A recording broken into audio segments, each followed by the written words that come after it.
मनुष्य जीवन में तमाम जाने और अनजाने पाप करता रहता है।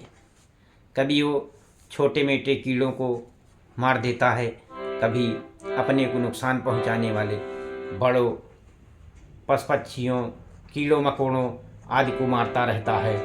पर इसके बावजूद कितने ऐसे असंख्य जीव जिनकी मनुष्य से हत्या हो जाती है, जिनको उसका बोझ तक नहीं रहता, जो उसके आँख से नहीं दिखाई देते, और ऐसे जीवों की भी कीटाणुओं की हत्या मनुष्य के द्वारा हो जाती है। चींटी और छोटे कीट पतंगों की भी हत्या हो जाती है। उनका सबका प्रायश्चित कैसे होगा? ये मनुष्य तरह तरह के जो भी पाप करता है उसका प्रायश्चित केवल एक राम नाम के जप से होता है, और इसलिए भगवान के नाम का जप और उनके नाम का सुमिरन करना ही सब पापों के नाश का कारण है। और इसीलिए मनुष्य को भगवान की कथा सुननी चाहिए, भगवान के नाम का जप करना चाहिए, और जिससे उसके जाने अनजाने सभी पाप दूर हो सके।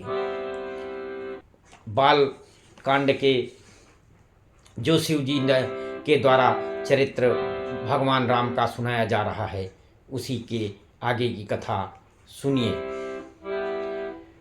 नैनन संत दरस नहीं देखा, लोचन मोर पंख करी लेखा, ते सिर कट तंबुर समतूला, जे न मत हरि गुरु पद मूला, तदप्य शंका कीन्ह्यउ सोई, कहत सुनत सब करहित होई, जिनहर कथा सुनी नहीं काना, श्रवण रंधयहि भवन समाना, जिनहर भगति हृदय नहीं आनी, जीवत सब समान ते प्राणी, जो नहीं करई राम गुण गाना, जीह सुधा दूर जीह समाना, कुलिस कठोर निठुर सोई छाती, सुनहर चरित न जो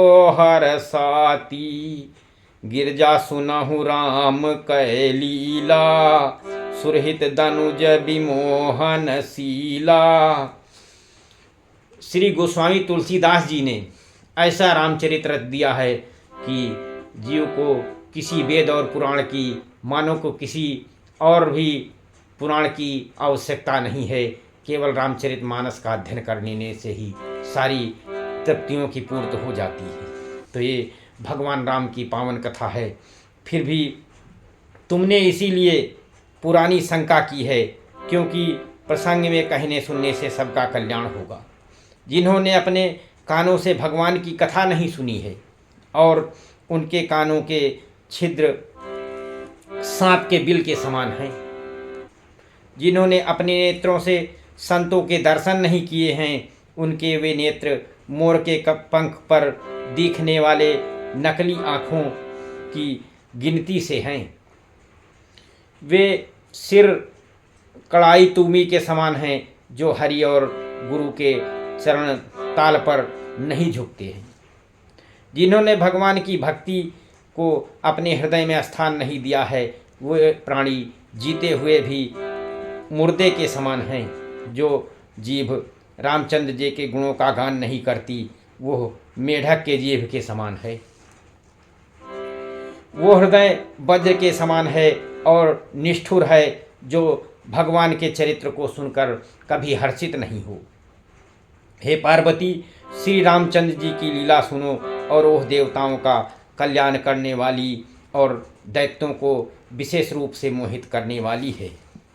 राम कथा सुरधेन सम सेवत सम सुखदान, सत्समाज सुरलोक सब को न सुनय अस जान।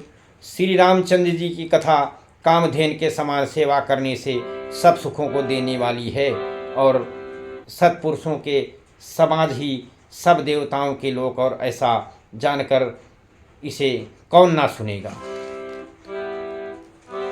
सीता राम राम राम, राजा राम राम राम। तो राम कथा सुंदर करतारी, संशय विह गुणावनहारी, राम कथा कल विकट कुठारी, सादर सुने गिरिराज कुमारी। श्री रामचंद्र जी कथा सुंदर ताली के समान है, जो संदेह रूपी पक्षियों को उड़ा देने वाली है। फिर राम कथा कलियुग रूपी वृक्ष को काटने के लिए कुल्हाड़ी के समान है। हे गिरिराज कुमारी, तुम इसे आदरपूर्वक सुनो।